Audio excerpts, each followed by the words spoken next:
Nako, eto na mga kababayan, gulat lahat sa pangyayaring ito. Nako po, totoo kaya ito mga karibin natin, Duterte mga ari-arian, hinahanap na. Nako, Marcos, big pasabog, BBM, tamba. Nako, yan po ang ating alamin mga kababayan sa video ito, pero bago po natin simulan yan, palike naman po ng video ito, malaking tulong po yan, maraming salamat po at eto nga, bago po natin pasadahan ang video ito, eto muna, unahin po muna natin itong mga nagte-trending na balita dito po sa social media mga kababayan at eto, si Ante Claire na todo-todo na po sa pagdepensa sa mga ligasiya di umano ni President Bongbong Marcos Jr. Ang tanong dito mga kababayan, meron nga po ba talagang ligasiya si President Bongbong Marcos Jr.? Eto, panoorin po natin itong video ito. In another topic lang po, si President Marcos sa isang interview pa rin po sa Bloomberg, sinabi niya he's fearing that a former ally could undo his legacy and the gains of his administration. Maybe where is this fear coming from, and ano-ano pong gain or legacy ng administration ang posibleng ma-overturn in the event na bumaba na ang Pangulo sa pwesto? Unang-una po, ang masasabi natin, ang Pangulo po ang nagpauna na makapagpaimbestiga sa mga maanumalyang flood control project. Hindi po biro sa isang Pangulo sa panahon ng kanyang administrasyon ang hahamon na imbestigahan ang lahat, pati na ang kanyang administrasyon at maaaring kanyang mga kaalyado. Grabe po no mga karibin natin, grabe po yung grabe po yung ligasiya ng presidente. Ang ligasiya po ng presidente mga kababayan, siya po ang unang nagpaimbestiga ng maanumalyang flood control project. Acceptable ba yan? Well, eto, tapusin muna natin to. Para maipakita sa tao na hindi dapat inaabuso ang pondo ng bayan. Isa lamang ito sa maaari natin masabi na magandang ginawa ng Pangulo. Hindi na ito malilimutan ng mga kababayan natin. Anong isa sa pinakamaganda? Alam mo, Claire, hindi talaga namin makakalimutan niya kasi trilyon po ang ninakaw, no? Trilyon po ang ninakaw sa panahon po ni President Bongbong Marcos Jr. Pero, ang ibinalik po ay milyon lang po. Kaya tama ka, hindi po makakalimutan niya ng taong bayan, no? Maybe ito na po ang legacy. Kaso nga lang, negative legacy. Bakit? Pati yung pangalan niya, sangkot dyan sa flood control na yan, mga kababayan. Binubola naman tayo dito ni Claire eh. At ang mga proyekto, nakita po natin, katulad po ngayon, ang mabilis na paggalaw, pagkilos ng Pangulo sa panahon ng nangyayaring krisis dito sa... Bangag talaga, bangag mga kababayan, no? Sabi niya, mga proyekto, gaya po ng pag-action naman dito sa krisis, proyekto po ba yan mga kababayan? It is problem solving, hindi po yan project mga karibin natin. Hindi nyo nga nasusolve yung mga problema eh. No? Ibalik lang natin ng kaunti. Gusto ko lang maliwanagan tayo At balik natin dito mga kababayan. Grabe itong sinasabi ni Claire. Mabilis na paggalaw, pagkilos ng Pangulo sa panahon ng nangyayaring krisis dito sa Middle East. Ito po ang masasayang. Kung ang pipili nating leader ay hindi maipagpapatuloy itong naging mga gawain ng Pangulo. Ay grabe po mga kababayan, ginawang project. Yan na ang legacy ni President Bongbong Marcos Jr. Mga kababayan, kung hindi pala nagkaroon ng oil crisis, hindi pala magkakaroon ng legacy si President Bongbong Marcos Jr. No? Kung hindi pala nabisto yung flood control scandal, hindi pala magkakaroon ng ligasiya si President Bongbong Marcos Jr. Ay, nako Claire. Napaka-ob mo naman, Claire. Nako po. Nakakahinayang po talaga. Dahil baka mamayagpag, muli, ang mga hindi dapat na mamayagpag at makalimutan, papanagutin ang dapat na managot. Hindi ko alam kung itong si Claire Castro mga kababayan ay sincere po sa kanyang mga sinasabi dito, no? Kasi if you notice, no, hindi po siya makatingin ng diretso no? Magsasalita siya, parang parang nahihiya siya sa sinasabi niya. Ayan po ang ayan po ang observation ko dito kay Claire Castro, no? Malamang kayo may observation din diyan kay Castro, no? Just comment down below mga karibin natin at sabihin nyo po, direkta nyo pong sabihin kung nagsasabi nga ba talaga ng totoo itong si Claire Castro or satisfied ba kayo? Opo, satisfied ba kayo dito sa sinasabi ni Claire Castro na mga ligasiya ng presidente? Unang ligasiya, sabi niya, yung flood control. Okay, flood control scandal. O, si PBBM ang nagpaimbestiga. Pangalawang ligasiya mga kababayan, yung mabilis daw na pag-aksyon dito po sa oil crisis. Yan po ang ligasiya ng Pangulo. Kawawa naman ang Pangulo. Diba? Ang galing-galing naman ng Pangulo. Kung walang flood control, walang ligasiya. Kung walang oil crisis, walang ligasiya. Nako po. Anyway, ano pong inyong masasabi dyan? Just comment down below. Eto, pasadahan din po natin to. Kasi kanina, teka lang, ipakita natin yung diba, sinasabi po dito kanina, mga kaubayan, no? Hinahanapan, okay? Hinahanapan ng ang mga Duterte, di ba? Hinahanapan ng mga ari-arian. No, ito, yung airplane, ano yun? Basta, mamaya, papakita natin yun, mga kaubayan. Pero ito muna. Ito. Sabi po kasi dito, mga kaubayan, teka lang, palakihin natin. Saan ba papalaki dito? Ito po mga karibin natin, no? Basahin ko na lang po sa inyo. Ito pong, ito. Sabi po kasi dito sa ang balita ngayon, di ba? Ito, i-play po natin to. Kasi para makita nyo talaga, mga VIP na maletas ay sinundo ng mga bulletproof na SUV. Aba, grabe po ito ha. O ngayon, kung ang mga ari-arian po ng mga Duterte ang hinahanap nila, bakit hindi ito hanapin? Ito pong malitang ito at itong helicopter na ito at itong bulletproof na sasakyang ito, SUV. Ito ha. Ay, grabe naman tingnan nyo. Talagang may special treatment yung mga maleta.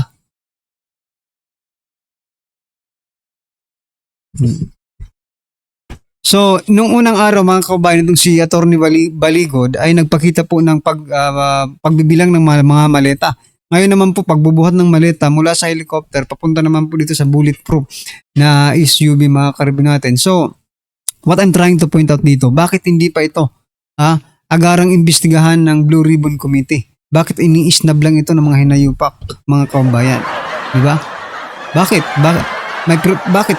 Dahil lang pinoprotektahan nila ang pinaka-mastermind dito. Diba? Ngayon, iibahin po nilang yung istorya mga kabayan, iibahin po nila. Instead na ito ang hanapin ng mga mali-maleta, mga ari-arian di umano ng mga Duterte ang hahanapin nila. Aba, where in the world? Nandito po yung corruption, pero babalik tayo sa nakaraan. Di ba? Ito mga karibin natin ang video, panoorin po natin. Pasok. Hinahanap na ang chopper at private jet ng mga Duterte, pambihira. Ito matindi. Oo. Tingnan natin kung anong balita patungkol dito sa mga private jet at mga mansyon at mga chopper ng mga Duterte. Naku, sa Davao to, sa Davao. Ito po, tingnan natin. Yung kay Wency Cornejo, yung sinabi niya. Kung kinurakot ng mga Duterte ang pera ng bayan during PRR this time, nasaan ang bahay nila sa Ladislao? Helicopters, private jets, mga engrandeng bahay, bakasyunan, at kung ano-ano pang senyales ng lavish lifestyle. Iisipin niyo po ito, Sila Tambi, ilan ang bahay sa Forbes Park? Sila Saldico, ilan ang kondo sa BGC? Ilan ang bahay nila? Meron silang private jets, meron silang chopper. Ang Duterte ba may helicopter? Samantalang nanghihiram pa nga, ayaw pahiramin ni Lisa ito si Sara. Nanghiram lang ng chopper, siniraan pa sa media animal, samantalang nasa usapan nila yun. Nanghihiram. Walang chopper. Di maghanap kayo ng chopper. Then, saka natin pag-usapan, kurakot ba ang Duterte? Hanapan nyo ng private jet ang Duterte. Hanapan nyo ng 10 bahay sa Forbes Park. Ang dali namang makita yun eh. Di ba? Bakit they will keep on insisting na mayroong billions na ninanakaw ang Duterte?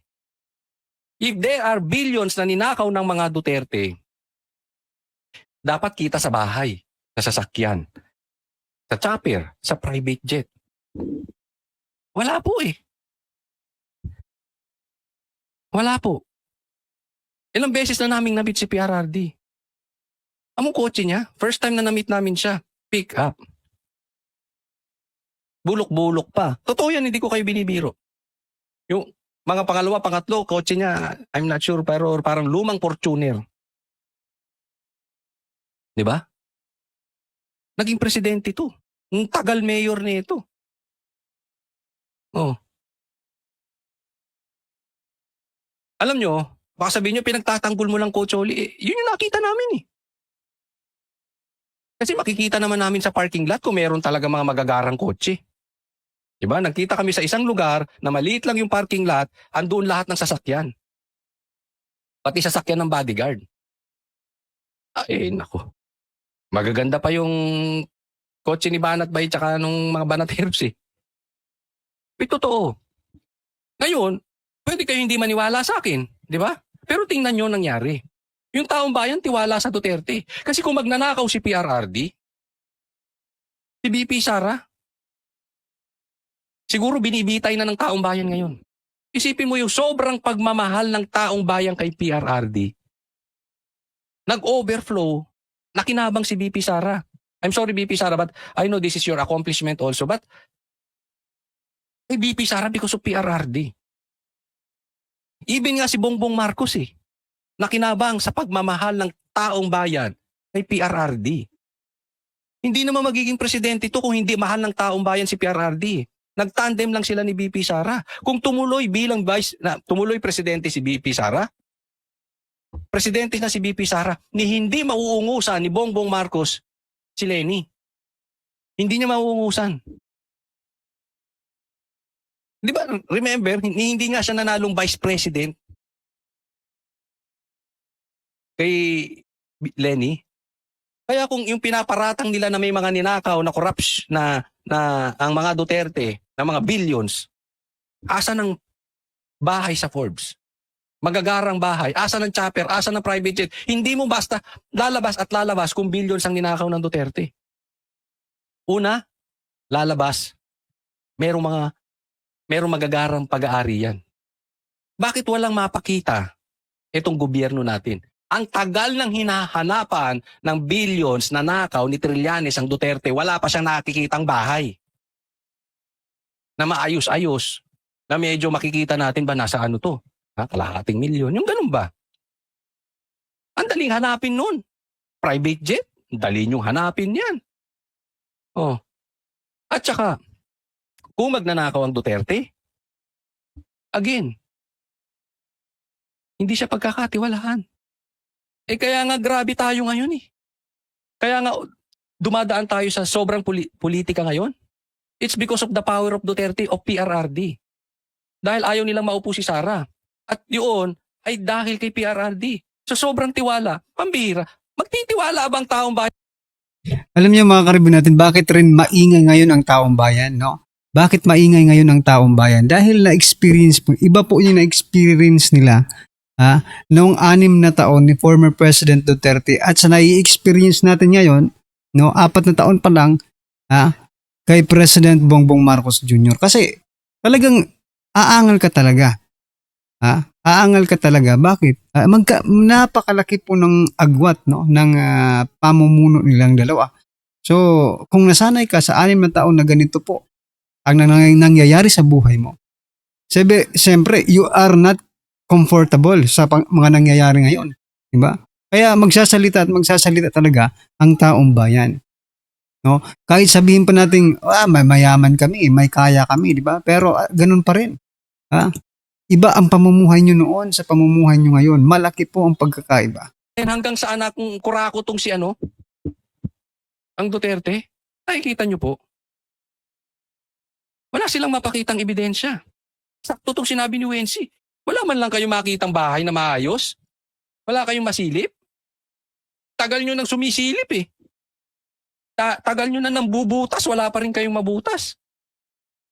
Yang sinasabi ni Trillanes na bangko hanggang ngayon wala pang lumalabas. Oh. Pambira oh. O tingnan po natin tong next. Tapos, eto pa, pag tiningnan po natin, ang laki na ng problema natin sa gobyerno sa nakawan ngayon.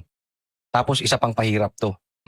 Tingnan po natin. Alam mo ba kung ilang ulit natataas ang ating economy? Sapagkat pagka nababa, ang presyo ng kuryente, dadami.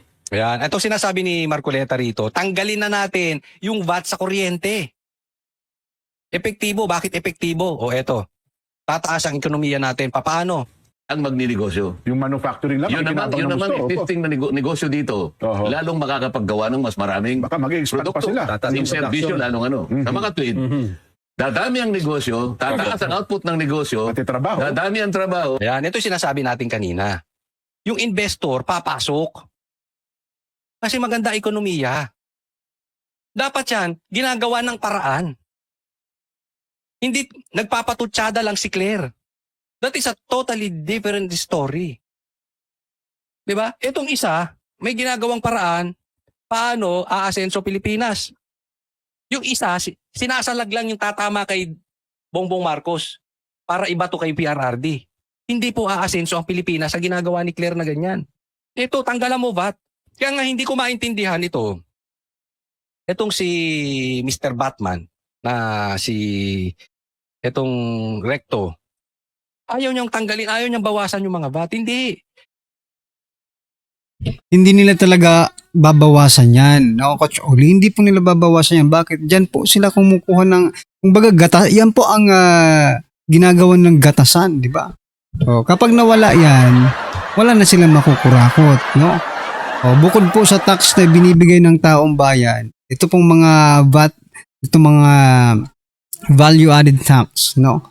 Excise tax, or ano-ano pa mang tax na ipinapataw nila sa taong bayan, no? Diyan po sila eh.